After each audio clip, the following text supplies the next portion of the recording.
Hi, you're watching Thinking It Through with Andilyn. I'm your host, Andilyn, and this is a platform for Mormon women ages 16 and up who want to show up better in their lives for themselves and so that they can develop a more personal relationship with their Lord and Savior, Jesus Christ. So I'm glad that you're here. I'm glad you're watching and taking the time to share this moment with me. Let's jump right into our topic for today.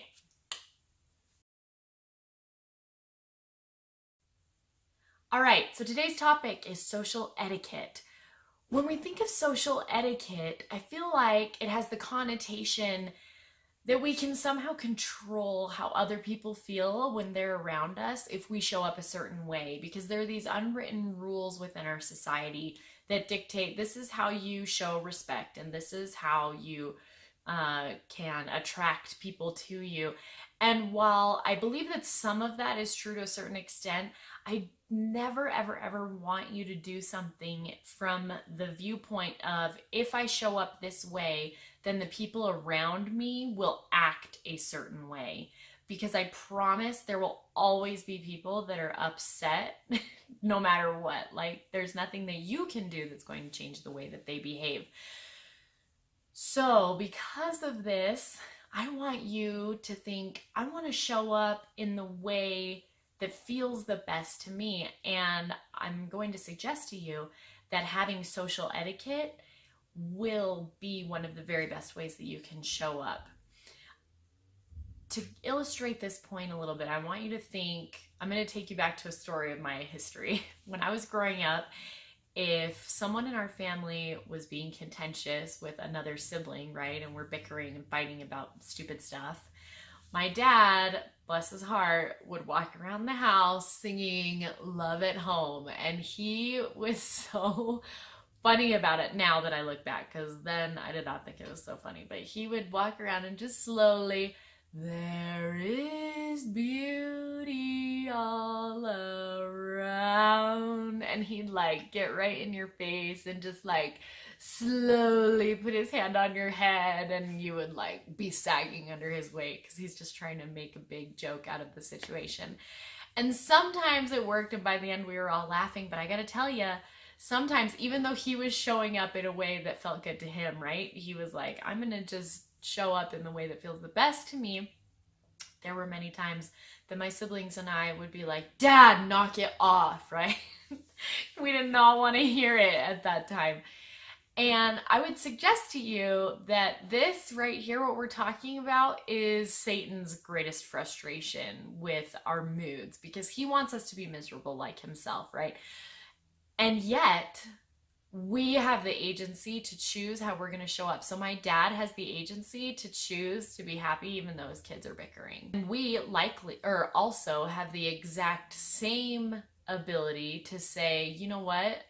I'm mad and I'm going to keep being mad right now. And there's nothing that anyone else can do to force us into a better mindset or a poor mindset. And Satan always wants us to be in a poor mindset, and yet we don't have to be if we don't want to be, no matter what's going on around us. In the same way that no one can force you to feel disrespected either. So when we're talking about social etiquette, yes, it's good to show up a certain way because it feels good to you, but I also want you to be aware that if someone is doing something that is offending you, or you're like, that is so disrespectful, just take a minute and think about what it is that you're saying, because it's possible that they don't have the same standards that you do when it comes to that. I wrote down in parentheses wearing yoga pants to dinner, because maybe you're supposed to go to a dinner and it's supposed to be dress casual, and yoga pants in the host's mind is way too casual, and you're wearing yoga pants to dinner. Well, I'm telling you, the host of the dinner is the one that is choosing to be offended about the yoga pants. What you can control is how you feel. You can control how you feel about others. And you can control whether or not you respect others. So I think it's so fascinating, because usually we don't walk around like, I'm going to be late because I totally disrespect this person. That's not usually what we do, right? It's our own drama that's happening in our lives, and for whatever reason we show up late. It's the other person that chooses to make that mean you don't respect me because you were late. Do you understand? So I want you to think of someone in your life who you genuinely respect. I want you to think about how you feel when you think about this person in your life, someone you really, really respect.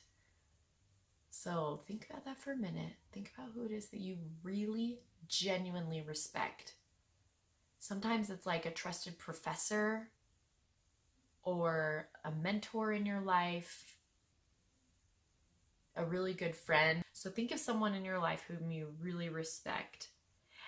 And how do you feel when you think about this person? When you think about this person in your life, you're probably feeling happy. You're probably feeling a lot of good feelings about this person.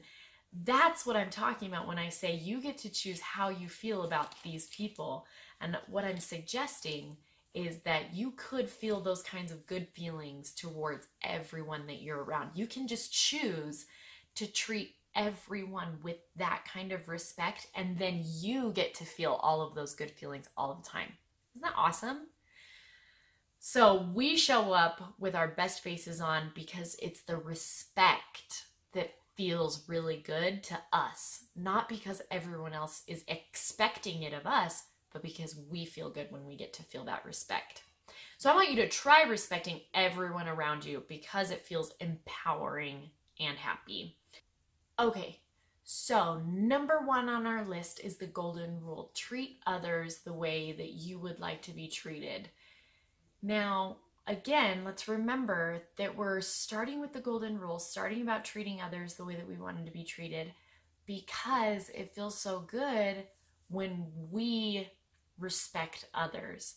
So when you think about how you're treating yourself, I feel like the real question here is, are you treating yourself as good as you treat others? Because this rule goes both ways, right? And so often we treat other people's time as more valuable than ours, or we treat other people's opinions as more important than our own. And what I'm suggesting to you is that we're going to treat everyone else the way that we want to be treated. So how do you want to treat yourself? How do you want to treat the other people around you? If you take a second to think about, how am I really showing up for myself? When I write something down on my calendar, am I going to follow through with that task? And if I write something down for my friends, am I going to follow through with that task, right? We're giving ourselves and the people around us that same respect. Number 2 on our list of social etiquette techniques is to spread joy. Now, when we spread joy, what we're really talking about here is being grateful. When you have an attitude of gratitude going through life, what you find is that it's easier to be positive about the things that are going on around you. So if you're constantly being grateful, then it's really easy to show up in a positive way. Okay. So spreading joy doesn't mean that you're necessarily going to make everyone around you feel joyful, right? That's what we're talking about. But what it does mean is that you get to feel the joy, and you might be able to make it easier for someone else to look on the bright side. And that's always a good thing. So spreading joy means being grateful. Now, for me, the way that I try to be grateful on a daily basis is I write in my journal, and I got this great journal writing handout from Perfectly Imperfect Mama, Brittany Gulbranson. You should totally go check out her blog, and she'll give you that same one. And one of the things that I love about it is it encourages me every day to take a minute and write down 3 things for which I'm grateful. So every day I write gratitude, and then I write 1, 2, 3, and I know that I have to write down my 3 things that I'm grateful for. And sometimes it's like water, right? I'm so grateful that I have water to drink, and I'm thirsty, and I really am glad that I have water to drink. And as soon as I've written down those three things, it really lifts me just a little bit as I walk around and I'm thinking about these things that I'm grateful for, that there's always something in my life for which I can be grateful. Number 3 on our list is be punctual. Now, this is the one that I struggle with the most. It is really hard for me to be on time. And I realize that saying it's really hard for me to be on time means that it's going to continue being hard for me to be on time.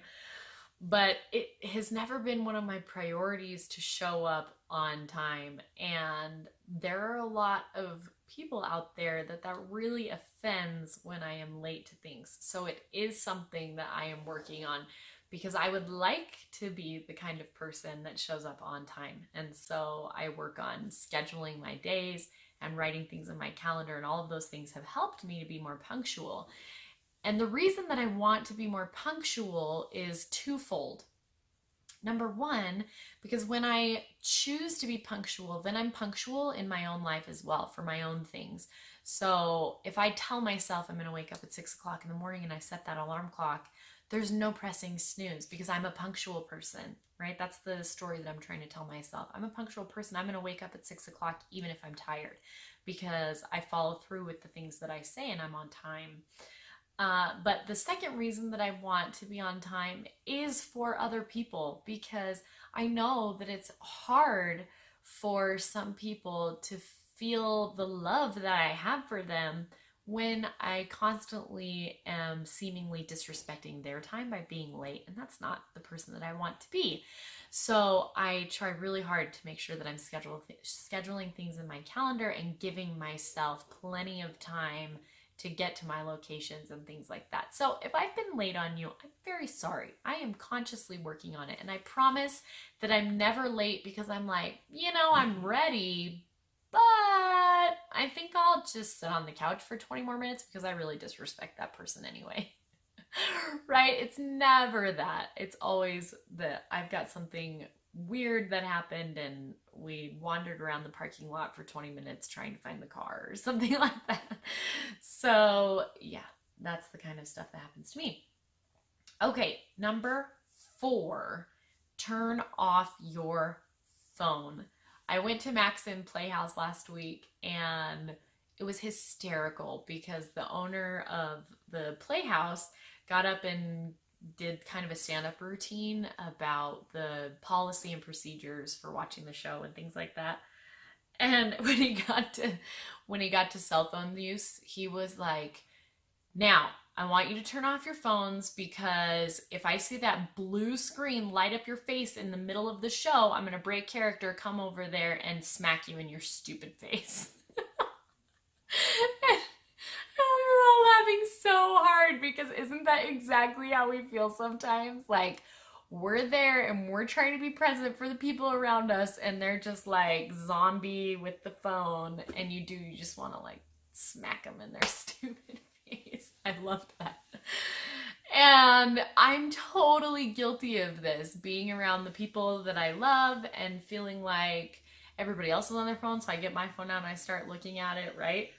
We all have these moments where we're choosing to look at our screens instead of being present with the people around us. But we know that when we are around our friends, when we're around our family, that human connection is so vital. And not only am I telling you, but we've had prophets and apostles talk to us about this in conference and lessons in church.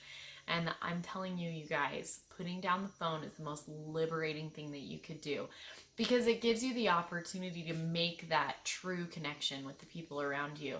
And it's funny because I'll be sitting with my husband, and maybe he's on his phone or I'm on my phone, and we think that we're there so that the other person can talk to us if they want to, right? But when your attention is on your phone, you're not adding to the conversation. And I remember one specific time we were at a movie and there were previews playing, and my husband was on his phone, and my sister-in-law was sitting next to me, and her husband was on his phone. And we were just chatting, and we're like waiting for our husbands to join in the conversation, and they totally weren't because they're on their phones. And they're like, "No, we're here. We'll talk if you want us to talk." And we're like, well, you're not ever going to talk because unless we ask you a direct question, you are not emotionally invested in this conversation because you're busy doing something else, right? And so, and I do the exact same thing. There will be times when my husband's driving and I'm looking at Facebook and he's like, so I'm kind of bored over here just driving. You feel like talking to me? And I'm like, oh yeah, sorry. And I'll put my phone away and put it in my purse and then we'll get a conversation going. So I want you to be aware that when you have your phone out, you're really not present. And the people around you, those living, breathing human beings that are around you, deserve your attention and respect. And you, in your quiet moments, do not always need to be connected to a phone. This is something that I've actually been coaching myself on because I feel like if I ever have a spare moment, I feel this like anxiety almost to reach for my phone and see if there's anything that I need to do really quick. And I'm not like a big play games and stuff, but I'll get on social media because to me, social media is sometimes working. So I'll be like, oh, well, I just need to grab my phone if I've got 2 minutes to spare. I don't.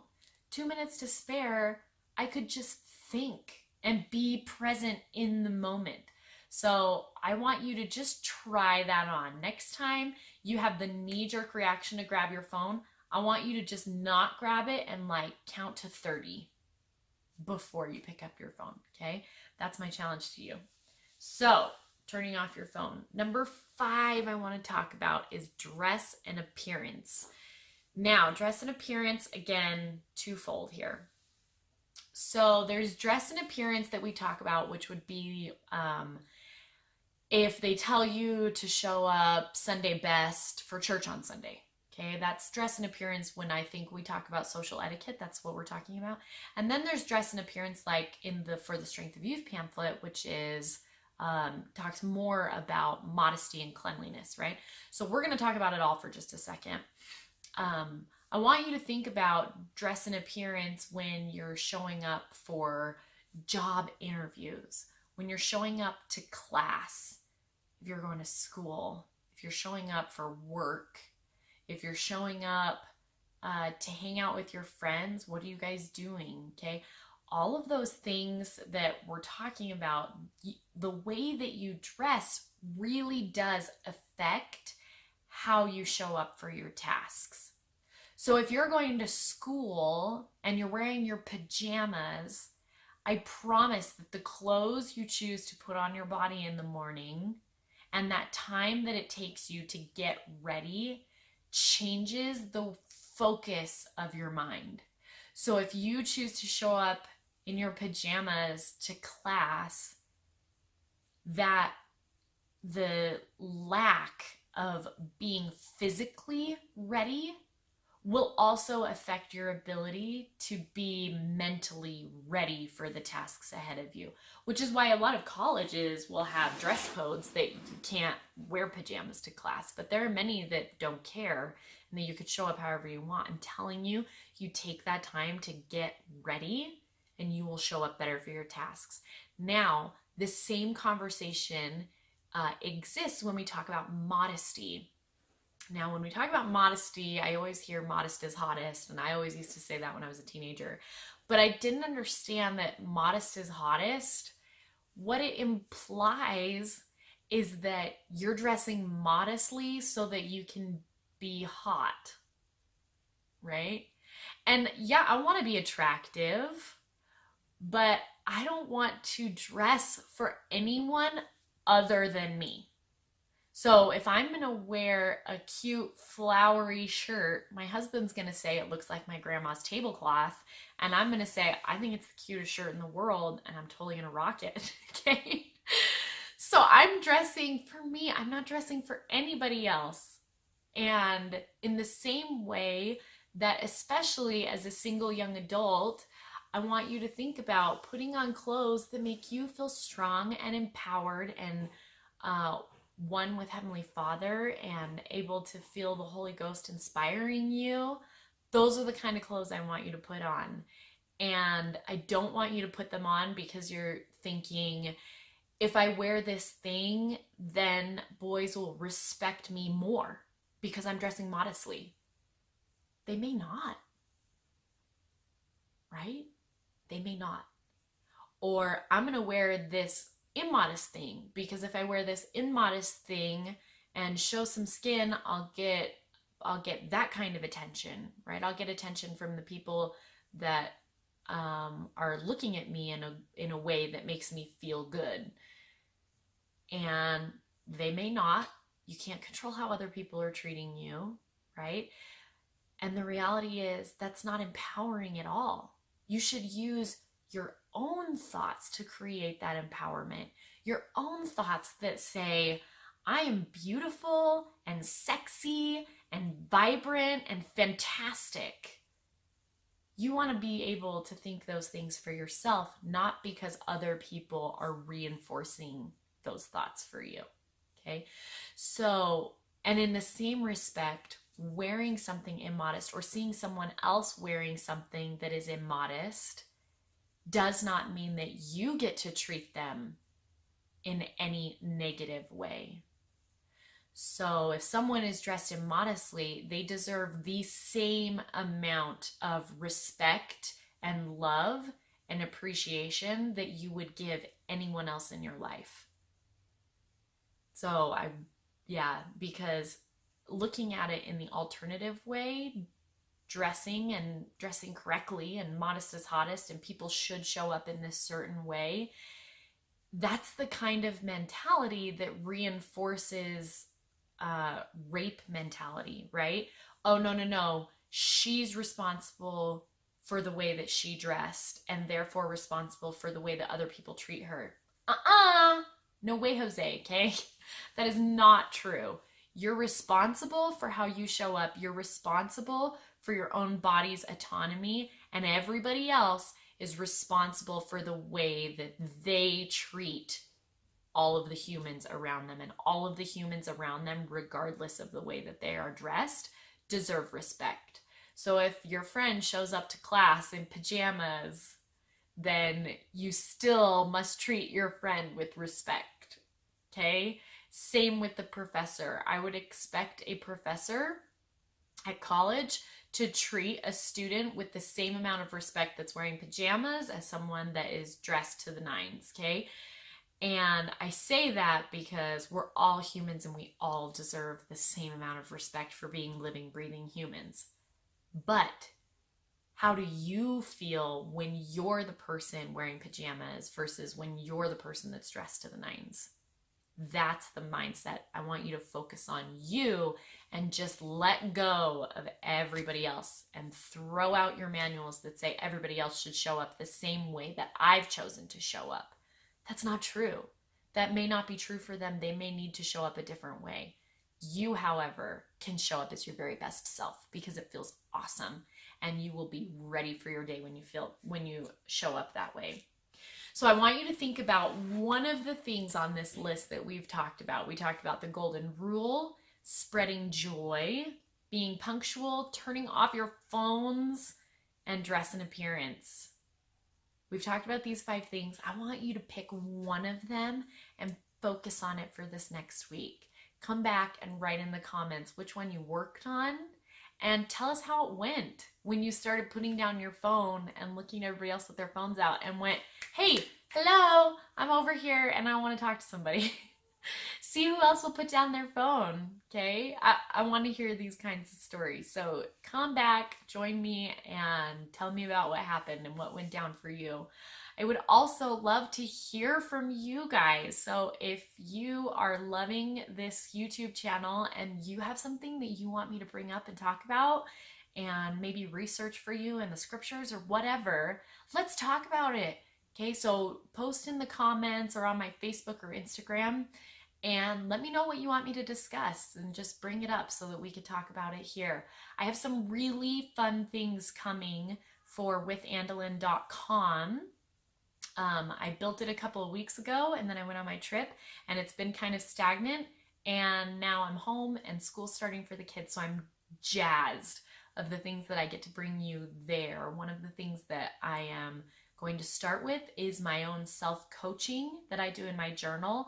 I'm going to show you guys how I go about doing that so that hopefully you can see what it is that I'm doing and redo it for yourself. So I look forward to giving you guys that. I also look forward to giving you guys weekly devotional ideas. I know a lot of you are in religion classes or in seminary or young women's, and you find yourself in the place where you need to all of a sudden have a quick devotional to give. And I thought it would be super fun on a weekly basis to send you guys out an email that has like a cute handout if you feel like printing off a handout, and then a little devotional that'll go along with it. So those are the kinds of things that I can't wait to offer you guys. Go check out withandilyn.com for these soon to come additives, and also it's a great place to get all of these YouTube videos that I'm doing, so they'll be there too. Thanks for watching. Love you guys, and I can't wait to hear from all of you, and thanks for the support. Talk to you later. Bye.